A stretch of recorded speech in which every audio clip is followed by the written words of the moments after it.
Sandiwara Radio ini masih Anda dengarkan di channel YouTube Satria Collection. Jangan lupa tekan tombol like dan subscribe.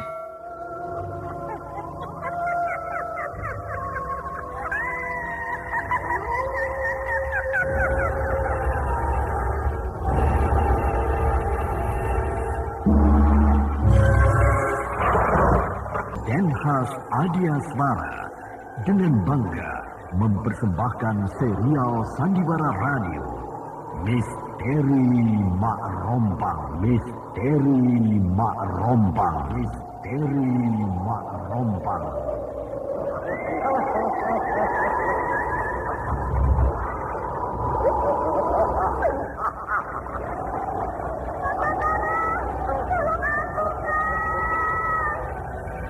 Cepat kemari Wulan. Rompang, kisah bangkitnya kembali setiap 200 tahun. Seorang anak manusia yang dapat berganti wajah dan wujud. Terkadang menjadi seorang gadis cantik teramat cantik. Terkadang menjadi seorang nenek tua renta buruk rupa yang selalu menimbulkan prahara dan malapetaka mengerikan bagi umat manusia.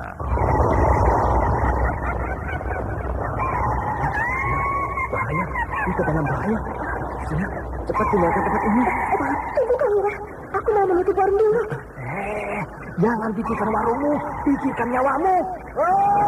Menjauh, tuk-tukan sudah menjauh. Aku itu berharap mana? Tuk-tukan ada di mana, Wira? Tuk-tukan berada di jalan bagus.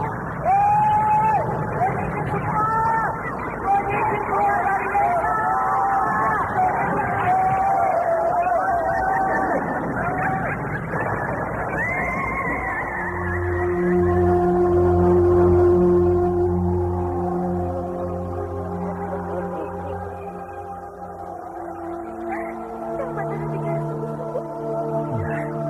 Karena saya mencintaimu, Wulandari. Mak Rompang diselingi pula tawa ria penuh canda serta kisah cinta kasih yang penuh dengan liku-pilu kehidupan dari dua insan manusia. Awas di belakangmu, Wulandari!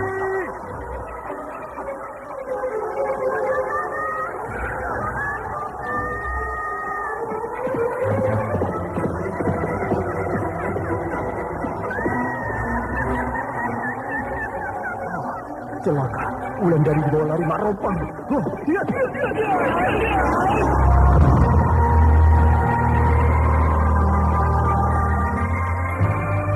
Didukung artis-artis terkenal Ferry Fadli, Ivone Rose, Hana Sambayo, dan sederet bintang-bintang terkenal lainnya.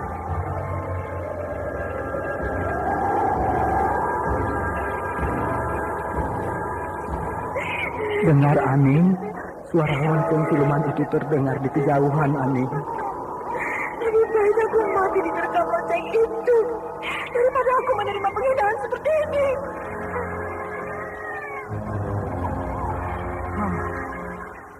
Yang mana yang harus aku tolong? Aning atau bayinya ini? Ikutilah episode ke-6, Lonceng di Tengah Malam. Lonceng di Tengah Malam. Lonceng di Tengah Malam.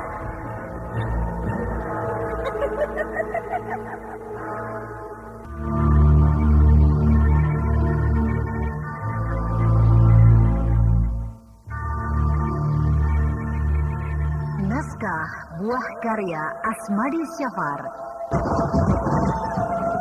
Seri yang ke-15 ini didukung oleh Bambang Juger sebagai Raden Wangsadirja, Ashari sebagai Kimpur, Ferry Fadli sebagai Batara, Jumali sebagai Kinata, Eli Burhan sebagai Nisepi, dan pembawa cerita Neni Sumardi. Teknik dan montase Indra Mahendra dengan sutradara Denny Denhas.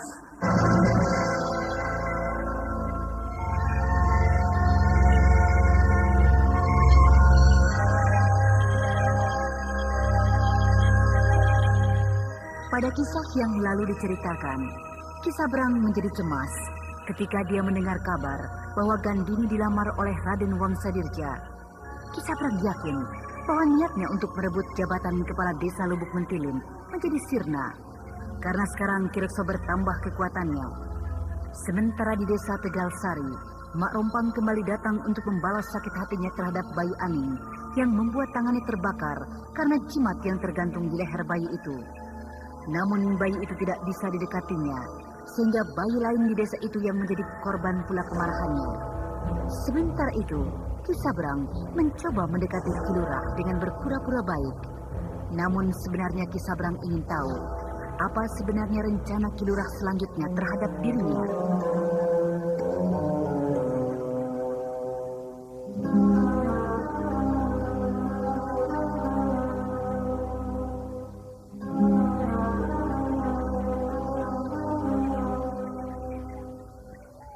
Bagaimana hasil kerjamu ke Lubuk Mentilin, Kimpur? Wah, berhasil Den Wangsa.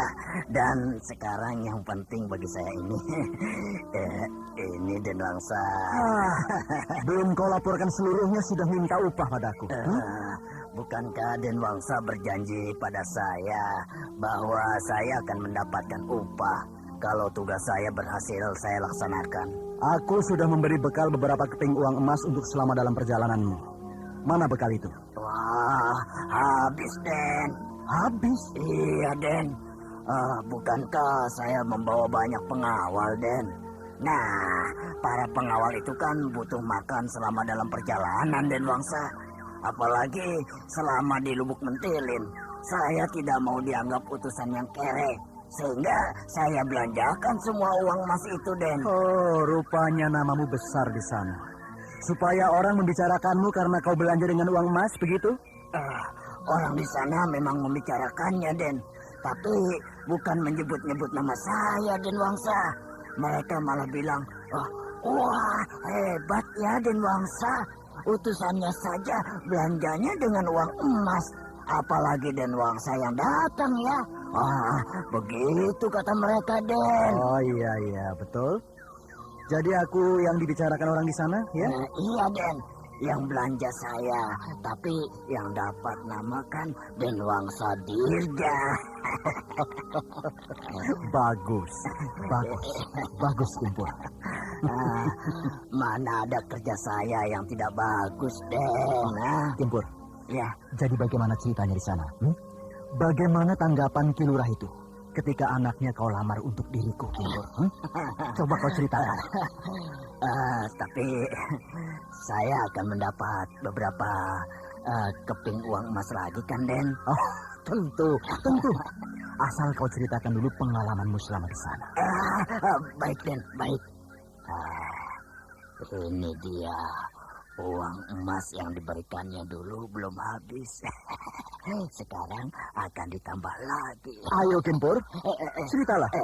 Begini Den, ketika saya bilang bahwa Gandini akan diambil jadi istri oleh Den Wangsadirja, maka Ki Rekso itu langsung gembira Den. Gembira? Sangat gembira Den. Saya belum pernah melihat orang segembira dia itu selama hidup saya Den.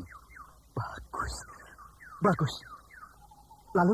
Ya, kalau Den Wangsa lihat, mungkin Den Wangsa bangga karena mereka seperti mendapat harta yang begitu banyak atas lamaran Den Wangsa itu.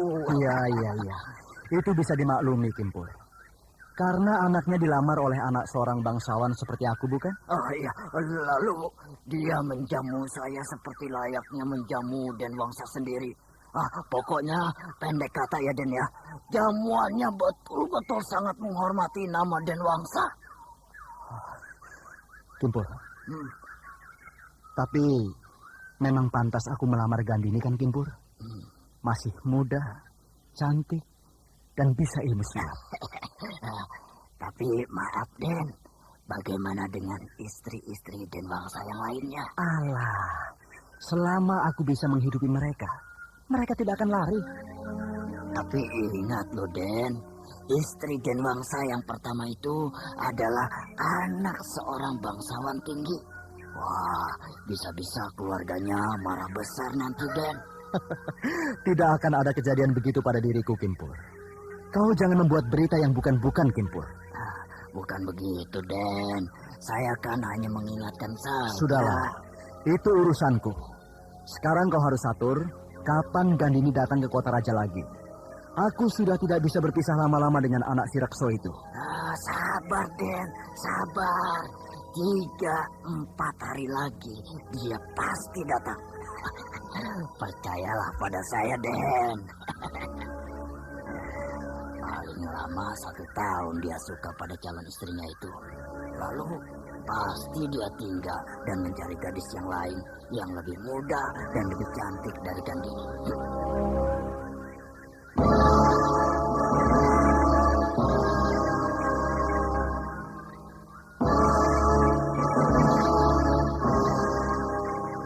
Raden Wangsadirja tampaknya sudah tidak sabar untuk mempersunting Gandini, sehingga dia ingin sekali bertemu dengan gadis itu untuk menentukan hari perkawinan mereka. Namun Kimpur, orang suruhannya, sudah hafal betul dengan tingkah Wangsadirja, sehingga Kimpur hanya tersenyum simpul melihat tingkah majikannya itu. Di tempat lain di desa Karangbolong, penduduk setempat masih dalam suasana dicekam takut pada kemarahan Nyai Kemuntung, sehingga mereka tidak berani bicara sembarangan. Sementara Batara sedang mencari saat yang tepat untuk mencoba berdiri di bawah karang bolong agar dia bisa melihat jalan ke istana Nyai Kemuntung, walau dia tahu akibatnya bisa berbahaya bagi dirinya. Sandiwara radio ini masih Anda dengarkan di channel YouTube Satria Collection. Jangan lupa tekan tombol like dan subscribe.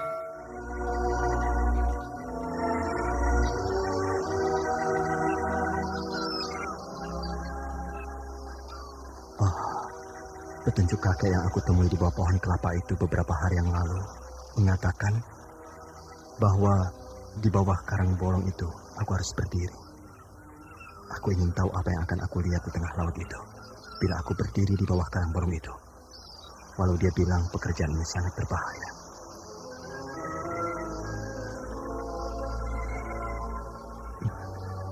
Tapi letak karang bolong itu agak tinggi, sedangkan jalan ke atas itu sangat licin dan terjal. Mustahil orang bisa mencapai tempat itu dengan mudah, kecuali orang itu ingin mati naik ke atas. Tapi aku bisa menaikinya. Bukankah dulu aku sudah dilatih oleh Ki Mujur memikul air dari bawah gunung sampai ke atas? Sedangkan aku harus berjalan di antara batu-batu yang licin dan terjal. Woi, jangan ke sana, berbahaya. Ada yang melihat aku. Hei, di sana, mau apa naik ke atas karang bolong itu? Cuma ingin berdiri di bawahnya. Aduh. Aku mohon jangan ke sana. Sudah ratusan orang jadi korban hanya karena berdiri di bawah karang yang bolong itu. Ratusan? Iya, ratusan. Sejak zaman dahulu, karang bolong ini selalu minta korban bila ada orang yang berdiri di bawahnya. Tapi kalau aku ingin berdiri di bawahnya bagaimana? Berarti Kisanak adalah korban yang kesekian ratus. Jangan. Lebih baik jangan Kisanak. Sayangilah nyawamu. Aku hanya ingin tahu apa yang akan aku lihat di tengah laut bila aku berdiri di bawah karang bolong itu. Kisanak akan melihat jalan ke negeri Siluman. Dan lebih baik jangan Kisanak. Kalau begitu sama apa yang dibilang seorang kakek padaku beberapa hari yang lalu. Kakek? Di mana Kisanak bertemu dengan kakek itu? Di bawah pohon kelapa, ketika orang ramai menggotong mayat yang dihanyutkan ombak beberapa hari yang lalu. Kakek itu berjanggut putih? Iya, betul. Beralis mata putih? Betul. Oh, Kisanak masih beruntung. Karena setiap orang yang mau bunuh diri, kakek itu selalu datang dan memperingatkan orang itu. Jadi Kisanak pasti mau bunuh diri. Tidak, saya tidak berniat untuk bunuh diri. Saya hanya ingin berdiri di bawah bolongan karang itu. Tidak, Kisanak pasti mau bunuh diri. Kakek aneh itu sudah datang pada Kisanak untuk memperingatkan. Karena kakek itu sendiri pun dulu bunuh diri di karang bolong itu 100 tahun yang lalu. Benar dugaanku. Kakek yang aku temui itu pasti bukan manusia.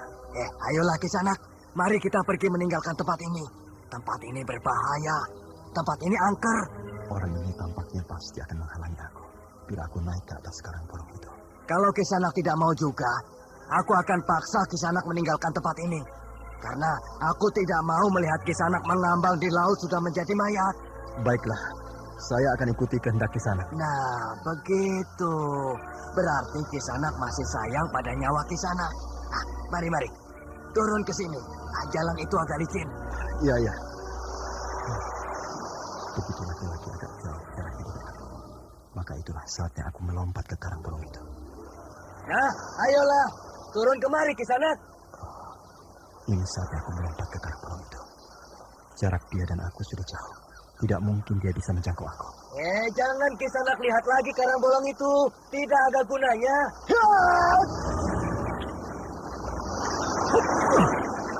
Hei, turun. Cepat turun cepat. Laki-laki itu seperti ketakutan melihat aku berdiri di sini. Turun Kisanak. Aduh, jangan bunuh diri. Aku tidak akan turun sebelum aku bisa melihat jalan ke negeri siluman itu. Tolong. Ada orang mau bunuh diri. Tolong. Ada orang mau bunuh diri. Tidak ada yang bisa aku lihat dari sini, kecuali laut yang terbentang luas.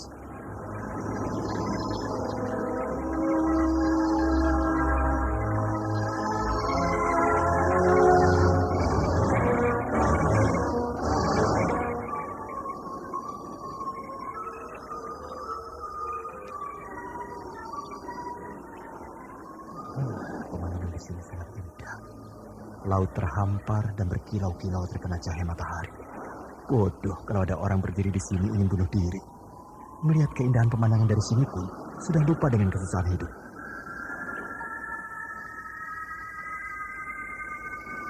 Apa yang kau cari, anak muda?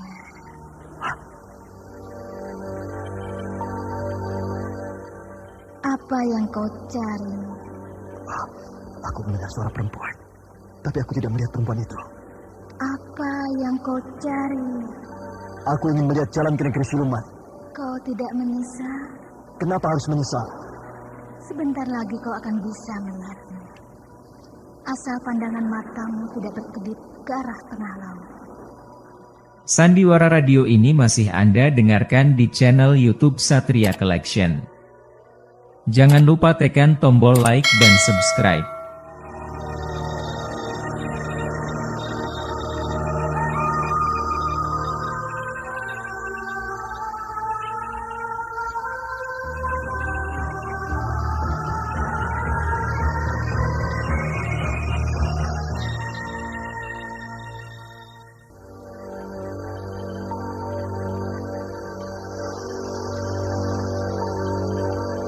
Siapa kau? Akulah penguasa negeri siluman yang kau maksud. Tampakkan dirimu. Nanti saja kalau kau muncul, kau akan bertemu denganku di negeriku.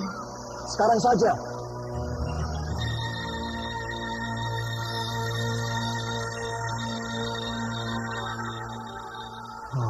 Hilang dia.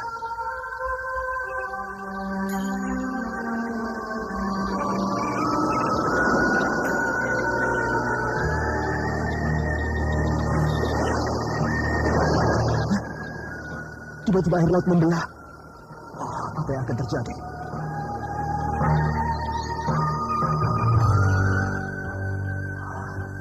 Ada jalan. Kini aku melihat ada jalan yang lurus dan bagus di tengah laut itu.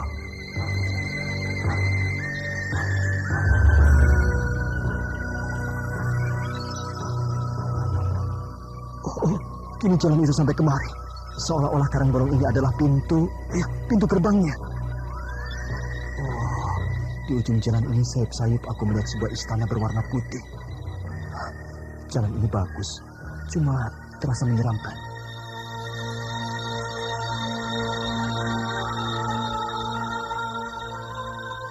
Apakah akan aku tempuh jalan ini atau jangan? Pesan guruku, jangan ragu-ragu bila menemui keganjilan. Ya, aku tidak boleh ragu. Aku akan tempuh jalan ini. Aku harus sampai ke istana yang ada di ujung jalan ini.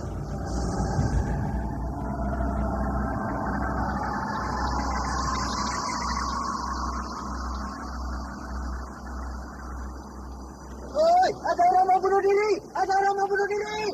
Hei! Itu! Di karang bolong! Ayo cepat, cepat sebelum dia terjun ke dalam laut. Ayo kita tolong orang itu. Nyi Sepi. Ya, ya. Aku sudah dengar teriakanmu. Kang Latak, kenapa Kang?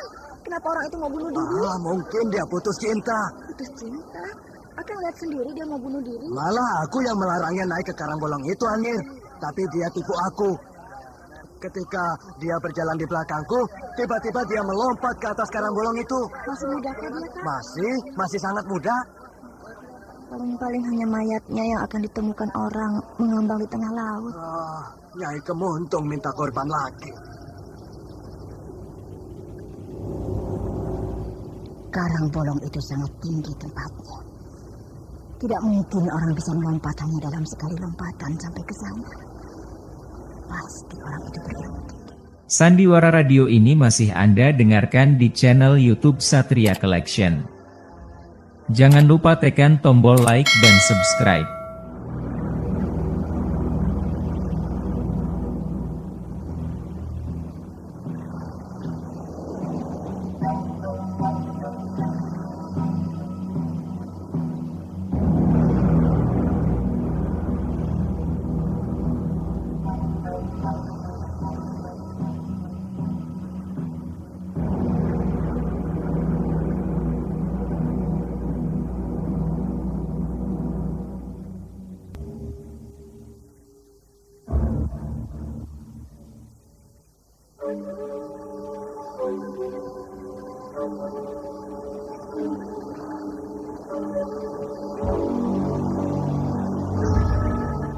Nata dan istrinya Angir pergi juga ke Karangbolong.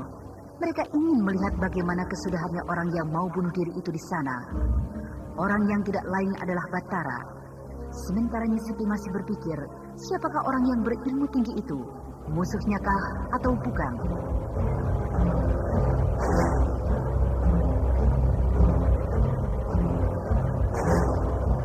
Nah, saudara pendengar yang berbahagia, bagaimanakah kisah ini selanjutnya? Untuk mengetahui jawabannya, ikutilah terus serial Sandiwara Radio ini. Sampai jumpa.